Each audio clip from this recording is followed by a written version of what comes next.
Нема правда при административното вработување. На работа во администрација се влегува само преку партија. Ова е заклучок од истражувањето направено од страна на Центарот за управување со промени.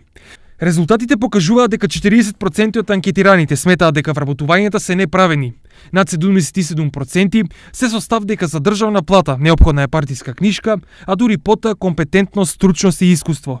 Најголем дел од граѓаните во Република Македонија сметаат дека вработувањата во јавниот сектор се нефер и неправедни, околу 70%.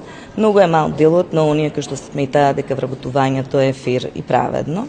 Од друга страна, бројот на вработени во јавниот сектор во државата постојано расте, наспроти европските трендови за намалување на јавната администрација. Европските држави се гледа дека водат сметка да и бројот на вработени во јавниот сектор не расте во однос на вкупната вработеност, затоа што како удел во вкупна вработеност, доколку премногу луѓе во приватниот сектор остануваат без работа, дури да го задржите истиот број на вработени во јавен сектор, тој како удел расте.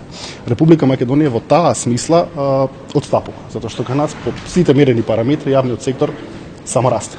Колку за илустрација на ниво на држава од 2006 до 2015 година, во администрацијата се вработени нови 26.000 лица, со што вкупниот број на администрација е околу 130.000.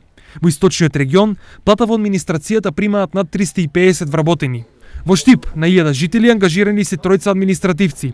Веднаш по него е Карбинци со 2,9, Пехчево со 2,7, Пробиштип со 2,6, Кочани со 2,5 и Делчево со 1,9 вработен.